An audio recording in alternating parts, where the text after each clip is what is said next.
Hello, lovely viewers. This is your girl Eveee. Welcome to Tasty and Fresh Kitchen. We prepare tasty meals with fresh ingredients. So today we are making Fula or Fura. So you know what? Let's get started. I have my millet here. I have neatly taken all the unwanted stones and particles out of it. Yes, and then I have my spices here. I'll be listing all the ingredients in the description box, so don't worry yourself, okay?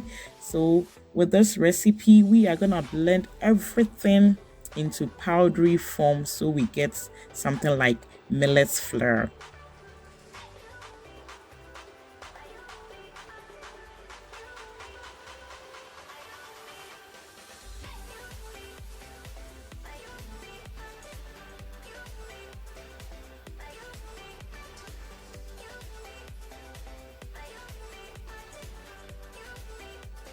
So after blending, I'll just sieve it.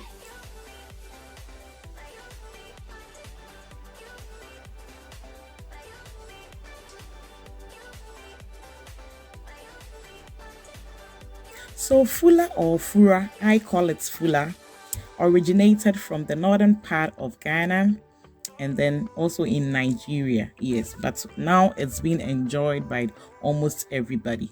So I will just set aside some of the millet flour I'll be using later. And then I will add some water to this to form a paste.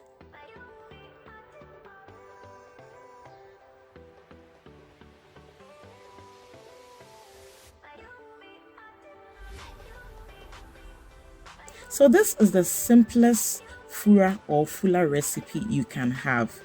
So now I'll just transfer this into a bowl and then set it aside for it to ferment overnight or about 2 to 3 days.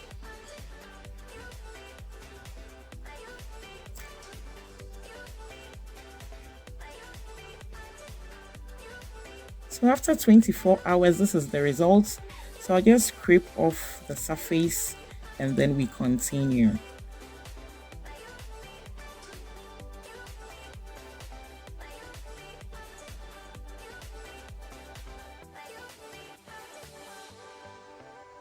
So this is to inform you we are on a millet series of recipes. So this is the number 2.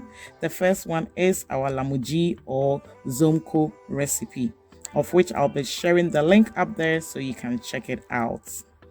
So now I transfer this paste into my saucepan and then add some salt to taste and then straight to the fire.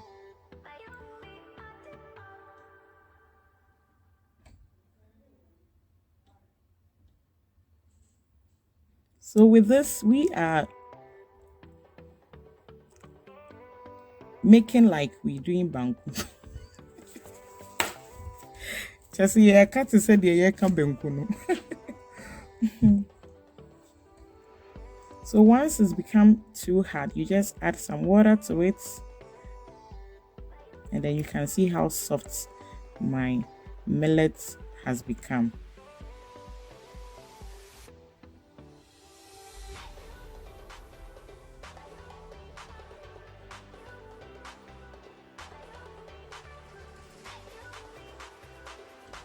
So at this point, our food is getting ready, so I'll just dish it out into my calabash and then allow it to cool down.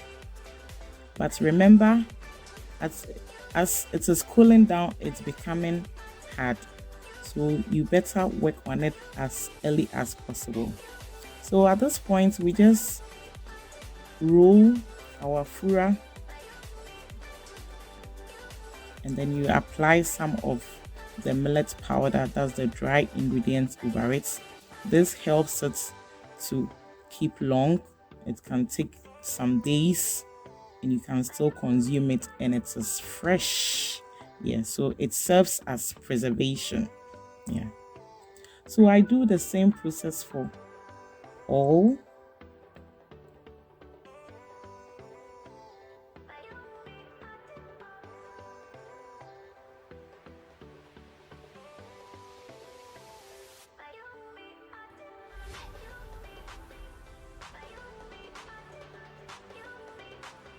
Make sure your hands are as clean like this.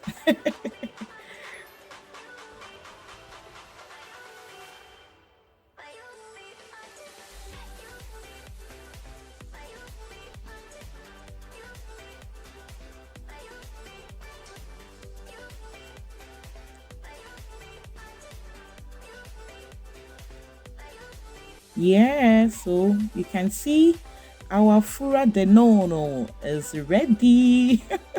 But we are not done. So we are going to make the real Fura smoothie. Yes, so we have arrived at our Fura. So now we transfer it into the blender. So I add some brown sugar, which is optional. You can choose to use white sugar or honey. And then I am adding some vanilla ice cream, some cubes, and some little water to facilitate the blending process. And voila! Our Fula is ready. And you can see I am serving myself. So I'll also add some milk to it, and this will take you into another level. So thank you so much, family and friends, for the like, the support. If you like this video, just give your girl some thumbs up. God bless you. God bless you, and see you in our next video.